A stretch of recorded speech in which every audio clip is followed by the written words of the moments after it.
This is the same exam which gave me my first success. This is the same exam which gave me my salary today. This is the same exam which I cleared last year, and today I'm working very happily with Union Bank of India. So hello my dear aspirants, this is Sabia Rukhsar here and I welcome you all to my YouTube channel. In this video I'm gonna share with you the last moment tips to succeed this exam with great marks. Before moving ahead, ये मैंने आपके लिए कुछ pics लगाए हुए हैं motivation के लिए. ये मेरा पोस्टिंग ऑर्डर था और आप इस चीज़ से सिर्फ एक कदम दूर हैं. ये मेरा पोस्टिंग ऑर्डर था, आप देख सकते हैं. This was the posting order which I got after clearing this exam. And यहाँ पर लिखा हुआ है कि आपको कहाँ पर पोस्टिंग दी गई है. ठीक है, I am working as a single window operator in the bank, Union Bank of India. Okay, so for motivation I have put this pics here. Let's move ahead. देखिए, आपके एग्जाम को अब सिर्फ एक दिन बचा हुआ है और आपको इस एक दिन में कुछ भी नहीं करना है और ज़्यादा से ज़्यादा आपको रिवीजन के रूप में सिर्फ आप अगर कुछ कैप्सूल्स वगैरह लिए होंगे उसे रिवाइज करना है. अगर आपने कुछ सेल्फ नोट्स बनाए हुए हैं, ठीक है, आपको उनको देख कर जाना है और ज़्यादा से ज़्यादा आपको एक मॉक देना है. वो मॉक आपकी एनालिसिस के लिए नहीं होगा. वो मॉक जो आप कल देंगे या आज देंगे वो आपका कॉन्फिडेंस बूस्टर है. ठीक है, तो आप मॉक दे दीजिए. इससे ज़्यादा आपको कुछ भी अभी पढ़ने की ज़रूरत नहीं है, कुछ भी न्यू टॉपिक्स आपको देखने की ज़रूरत नहीं है. अब हम जाएंगे सेक्शन वाइज बात करते हैं. ठीक है, अब देखिए इंग्लिश की अगर हम बात करते हैं तो इंग्लिश में आपको ये याद रखना है कि मॉडरेट लेवल का पेपर आने वाला है. कुछ भी आप ऐसा मत एक्सपेक्ट करिए कि बिल्कुल IBPS प्री लेवल का जो पेपर होता है, क्लर्क प्री लेवल का, वैसा आएगा नहीं. मॉडरेट लेवल का पेपर आएगा. और आपको ध्यान रहना चाहिए कि आपको एग्जाम्स में क्वेश्चंस में से क्या स्किप करना है. जिस क्वेश्चन में आपको 1 या 2 से 3 मिनट लग जाए समझने में, वो आपको समझ में नहीं आ रहा है, आप उसे बिल्कुल स्किप कर दें और दूसरे क्वेश्चन में जाए. आपको सबसे ज़्यादा ये पता होना चाहिए कि मुझे क्या स्किप करना है, क्या अटेम्प्ट करना है. ठीक है, आपको fillers, word swap, match the column, ये सारे जो क्वेश्चंस हैं उनको पहले अटेम्प्ट करने हैं. आपको एक बार में ऐसा नहीं है कि आपके सामने जो क्वेश्चन आ रहा है आप उसको अटेम्प्ट कर रहे हैं. नहीं, यही जो है ना, ये आपको उन बच्चों से अलग करता है जिसका सिलेक्शन हो जाता है. जब मैंने फर्स्ट अटेम्प्ट दिया था तो मैंने भी यही किया था. ठीक है, तो यही वो चीज़ है जो आपको दूसरों से अलग करती है. आपको सबसे पहले देखना होता है पूरे क्वेश्चंस आपको देखने हैं और फिर आपको सॉल्व करना स्टार्ट करना है. ये आपकी स्ट्रैटेजी होनी चाहिए. तो आपको क्या करना है, फिलर्स सॉल्व करने ही करने हैं. वर्ड स्वैप इजी होता है, वो आपको करना है. मैच द कॉलम आपको करना है.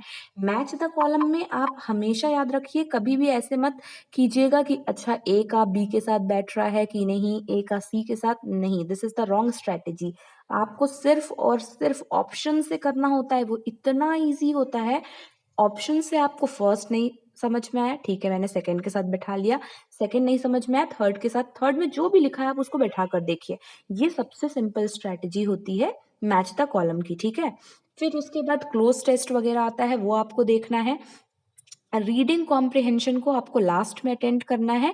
और रीडिंग कॉम्प्रिहेंशन में जो सिनोनिम्स वाले क्वेश्चन होते हैं वो आप पहले कर सकते हैं. ठीक है, तो इससे क्या होता है ना, जब हम पहले से क्वेश्चंस देख लेते हैं तो इससे क्या होता है कि एटलीस्ट समझ लीजिए पेपर कितना भी टफ आया हो, लेकिन हम जो सेक्शनल कट ऑफ है उसे क्लियर कर लेंगे. उसे हमको एटलीस्ट डर नहीं लगा रहेगा कि मेरा सेक्शनल क्लियर नहीं.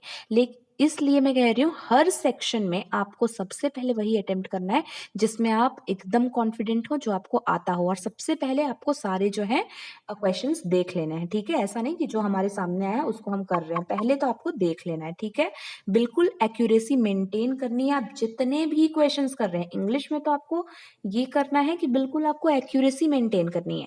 आप जितने भी क्वेश्चंस कर रहे हैं बस एक्यूरेट रखो. ठीक है, ज्यादा नहीं कर रहे हैं, ठीक है, बट एक्यूरेट रखो. अगर कोई भी क्वेश्चन ज्यादा टाइम लग रहा है तो आप उसको छोड़ दो. इंग्लिश में आपको याद रखना है, आपको तुक्का नहीं लगाना है. इंग्लिश ऐसा सब्जेक्ट है, आप तुक्का मत लगाइए.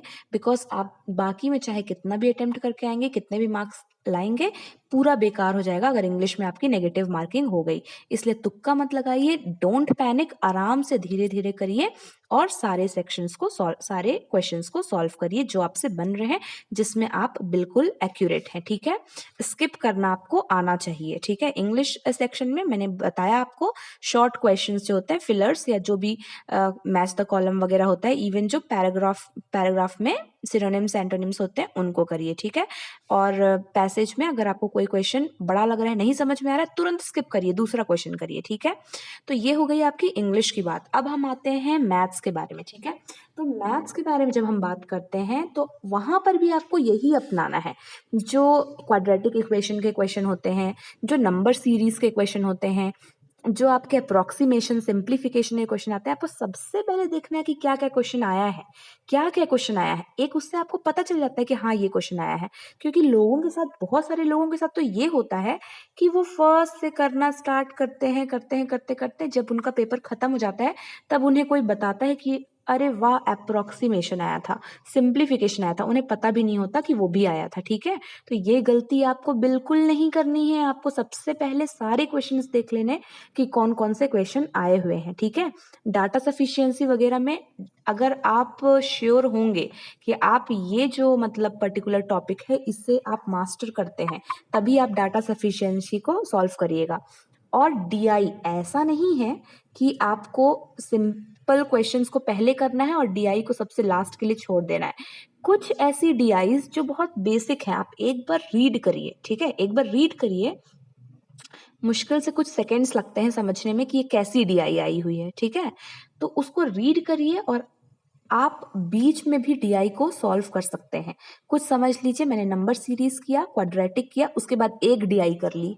ठीक है, क्योंकि मैं रीजन बता रही हूँ, क्योंकि आप अगर समझ लीजिए पहले सारे क्वेश्चंस को सॉल्व कर लिए हैं और आपके पास मुश्किल से 3 मिनट बचा है और 4 मिनट बचा है और आपने तब एक डीआई को स्टार्ट किया जिसमें आप कॉन्फिडेंट भी हैं, जो आपसे बन जाएगा। ठीक है, उस टाइप का क्वेश्चन होता है ना कि इतने बॉयज इतने गर्ल्स इस क्लास में हैं, इस क्लास में 2 सेक्शंस हैं, सेक्शन ए बी। ठीक है, इस टाइप के जो क्वेश्चन थे, क्लास 1 क्लास 2, तो इसमें बॉयज और गर्ल्स जो हमें निकालना होता है, आप समझ ही लीजिए आपने 4 मिनट के अंदर ये पूरा तो सॉल्व कर लिया, पूरा मेहनत करके, लेकिन क्या हुआ कि आपके पास टाइम नहीं बचा।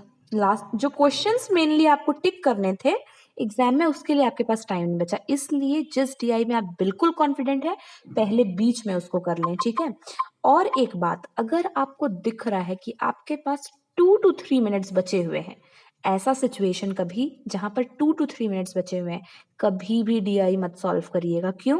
क्योंकि वही वही प्रॉब्लम होगी कि आपसे बन तो जाएगा, है ना, बट आप क्वेश्चन टिक नहीं कर पाएंगे वहां पर। इसलिए हमेशा उस केस में क्या किया करिए, जो वर्ड प्रॉब्लम्स होते हैं वो सॉल्व करने की कोशिश किया करिए। ठीक है, टाइम बचे तो आप वर्ड प्रॉब्लम सॉल्व करिए अगर कम टाइम बचा है। ठीक है, जो भी आपका स्ट्रॉन्ग एरिया है उसको आपको अटेम्प्ट करना है। नंबर सीरीज में कई बार होता है ना कि हम ये सोच के जाते हैं 5 नंबर सीरीज आई है, करना ही करना है, 5 अप्रोक्सीमेशन आया है, करना ही करना है। नंबर सीरीज में 4 बहुत इजी रहे, समझ लीजिए बीच वाला कुछ हार्ड हुआ, है ना, तो वो हार्ड सिर्फ आपके लिए नहीं है, वो हार्ड सबके लिए है। तो अपने ईगो पे मत लीजिए चीजों को कि नहीं नहीं मुझे तो ये सॉल्व करना ही करना है, ऐसा मत करिए। ठीक है, बन गया, दूसरा बन गया, नहीं बन रहा है ये, 1 मिनट आपने सोच लिया, 2 मिनट आपने सोच लिया, छोड़ दीजिए, आगे बढ़िए। ठीक है, क्योंकि 2 मिनट जो है ना वो आगे का परफॉर्मेंस पूरा आपका खराब कर देगा, इसलिए आप उसको छोड़ दीजिए। आपसे 2 मिनट में भी नहीं बन रहा है तो आगे बढ़िए। ठीक है, तो इस तरीके से आपको मैथ्स को अटेम्प्ट करना है। पहले से सारे क्वेश्चंस देख लेने हैं जिसमें आप परफेक्ट हैं, जो आपका स्ट्रॉन्ग एरिया है उसको सॉल्व करना है। बीच में डीआई एक बार सॉल्व कर लीजिए, जो आपसे बन जाएगी। ठीक है, डीआई को पढ़ लीजिए और अगर बनती हुई डीआई है तो आप उसे सॉल्व कर लीजिए। और लास्ट में अगर आपके पास टाइम ज्यादा बच रहा है या कम भी बच रहा है तो आप वहां पर वर्ड प्रॉब्लम सॉल्व करेंगे। ठीक है, अब हम बात करते हैं रीजनिंग के बारे में। तो जब हम रीजनिंग के बारे में बात करते हैं तो ऐसा तो नहीं आप बोल सकते कि पजल के बिना आप रीजनिंग को एक्सेल कर जाएंगे। पजल के बिना नहीं होगा चीज है। पजल किसी को इजी लगती है, किसी को हार्ड लगती है, लेकिन कुछ पजल हर व्यक्ति, हर इंसान को अपने टाइप की पज़ल की नॉलेज होनी चाहिए कि मुझसे फ्लोर बेस्ड पज़ल बन जाता है या मुझसे सर्कुलर अरेंजमेंट बन जाता है या मुझसे स्क्वायर बन जाता है या इन आउट वाला बन जाता है, मतलब मुझसे कौन-सा बन जाता है। ये 1 या 2 टाइप के पज़ल की जानकारी हम सबको होती है। वी हैव इन्फॉर्मेशन, ठीक है? हमें पता होता है कि हमको कौन-सा आता है, हम किसमें बिल्कुल कर लेंगे, ठीक है? तो आप ऐसे पज़ल को ढूँढ कर रखिए, ठीक है? स्टार्ट करिए आप इनइक्वालिटी से, जो भी शॉर्ट टाइप के क्वेश्चंस आए हुए हैं, उनसे आप स्टार्ट करिए। बीच में सॉल्व करिए उस पज़ल को जो आपसे ईज़िली बन जाती हो और वो बन जाएगी। अगर आपको कॉन्फिडेंट है ना, वहाँ पर बन जाएगा, ठीक है? ऐसे पज़ल को बिल्कुल मत छुइए जिसमें आप कॉन्फिडेंट नहीं हैं। इनपुट-आउटपुट अगर आ गया और आपने कभी नहीं किया है, बैठ के मत करने लगिए, ठीक है? तो जिसमें भी आप कॉन्फिडेंट हैं, वो चीज़ें करिए। इनइक्वालिटी वगैरह को पहले करिए, जो भी शॉर्ट चीज़ें होती हैं, सिलॉजिज़्म वगैरह अगर आया है, तो आप उसे करिए और बीच में पज़ल को अटेंड करिए जिसको आपको आता है, जिसमें आप कॉन्फिडेंट हैं और उसके बाद फिर से वो शॉर्ट वाली चीज़ें करिए, ठीक है? जो कोडिंग, डिकोडिंग वगैरह आई है, उसे आप करिए। तो इस तरीके से आपको रीज़निंग को अटेंड करना है, मतलब कॉन्फिडेंस जो है ना, वो आपको पूरा रखना है। कॉन्फिडेंस आपको कहीं भी लूज़ नहीं करनी है। आपको हमेशा पता होना चाहिए कि आपको किस टाइप के पज़ल में आप बेस्ट हैं, ठीक है? और वही आपको करना है। और याद रखिए आप, अभी बिल्कुल भी आप पज़ल्स करने मत बैठिए, ठीक है? आपको सिर्फ़ कल एक मॉक टेस्ट जाना है, एग्ज़ाम सेंटर बिल्कुल आपको एकदम कॉन्फिडेंट होकर जाना है, ठीक है? तो ये हो गई तो आपकी रीज़निंग की बात। अब हम बात करते हैं जीए की। तो जीए में जीए एक ऐसी चीज़ है जो या तो बनेगी या तो नहीं बनेगी, ठीक है? वहाँ पे आप ट्राई नहीं करेंगे, या तो बनेगी या तो नहीं बनेगी। तो पहले एकदम जिसमें आप 1000% श्योर है ना, सबसे पहले आपको क्या करना है, उसे सॉल्व कर लेना है। उसे मतलब टिक कर देना है। जिसमें आप 1000% श्योर हैं, बिल्कुल कन्फर्म है। समझ लीजिए 50 क्वेश्चंस हैं, तो आपको उसमें से 20 क्वेश्चंस में आप बिल्कुल श्योर हैं, तो ठीक है, कोई बात नहीं, आप 20 ही क्वेश्चन पहले करिए, ठीक है? उसके बाद आप फिर से आइए फर्स्ट क्वेश्चन पे और उसके बाद कुछ ऐसे क्वेश्चन अटेम्प्ट करिए जिसमें आपको 70-80% लग रहा है कि हाँ, ये हो सकता है, ठीक है? फिर आप थोड़ा रिवाइज़ करिए, थोड़ा चीज़ों को एनालाइज़ करने की कोशिश करिए कि क्या हो सकता है उसका आंसर? आपको पक्का कुछ ऐसे क्वेश्चंस मिलेंगे जिसमें आपको लग रहा होगा कि ये 2 ऑप्शन में से हो सकता है, ठीक है? तो ऐसे क्वेश्चंस को लास्ट में अटेम्प्ट कर ही दीजिएगा। ऐसे में क्या होता है कि अगर आपने 5 भी किया है ना, उसमें से 4 आपके गलत हो गए, 1 भी सही हो गया, तो कहीं न कहीं अपने आप में वो न्यूट्रल हो जाएगा, आपको कोई नेगेटिव मार्किंग नहीं दिलाएगा। इसलिए वहाँ पर रिस्क आप ले लीजिएगा, ठीक है?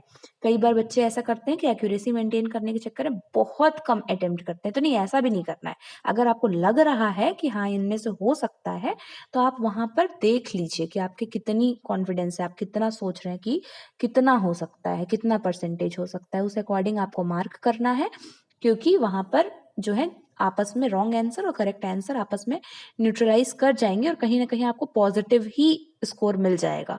ठीक है? तो आपको इस तरीके से जीए को स्कोर करना है। याद रखिए आप कि एक्यूरेसी जो है ना, बहुत इम्पोर्टेंट रोल प्ले करती है। तो ऐसा नहीं कि आप पूरा का पूरा आप तुक्का मार रहे हैं वहाँ पर बैठ के, ठीक है? 50 में 50 आप लाने के चक्कर में पूरा का पूरा तुक्का मार रहे हैं, सबसे गलत स्ट्रैटेजी है, ठीक है? तो जीए में आपको इस तरीके से अटेम्प्ट करना है, एक्यूरेसी मेंटेन करनी ही करनी है, ठीक है?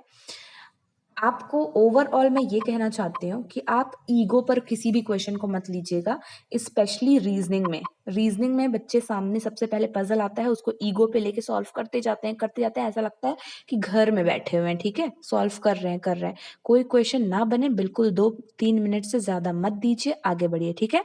टफ़ आया है तो सबके लिए है, आपके लिए सिर्फ नहीं है। एक्यूरेसी मेंटेन करिए, बिल्कुल काम माइंड से, बिल्कुल काम होके आपको सॉल्व करना है, बिल्कुल काम माइंड से आपको सॉल्व करते जाना है, ठीक है?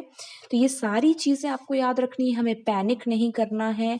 और जीए के सेक्शन में बहुत इम्पोर्टेंट बात बताना चाहती हूँ कि आप बजट और इकोनॉमिक सर्वे पढ़कर ही जाइए। अगर समझ लीजिए आप चाह रहे हैं ना कि आप अभी और कल में क्या पढ़ लें, तो आप बजट और इकोनॉमिक सर्वे रिवाइज़ कर लीजिए और फ़रवरी के 15-20 तारीख तक आप करंट अफेयर्स में बिल्कुल अपडेटेड होने चाहिए, ठीक है।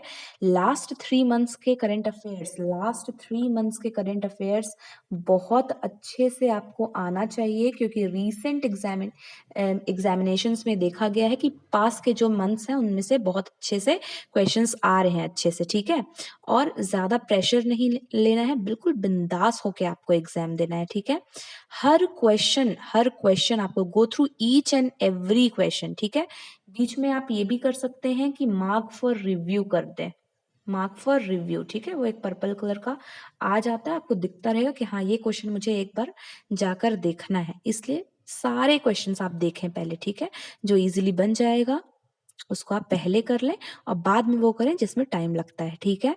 उसके बाद याद रखिए आपकी वेन्यू, ठीक है। वेन्यू जाने से पहले जो बच्चे बाहर दूसरे स्टेट में जा रहे हैं उनको ये कंफर्म करना बहुत ज़रूरी है कि आप बिल्कुल सही एग्जाम सेंटर में जा रहे हैं कि नहीं।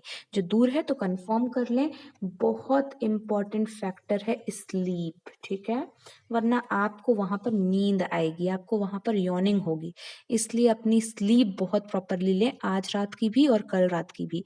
जब आप बैठते हैं वहाँ पर और टाइमर दिखाता रहता है कि 10 मिनट बचे हैं, 9 मिनट बचे हैं, तो वो बिल्कुल आप आधे घंटे पहले से बैठे रहते हैं वहाँ पर, ठीक है।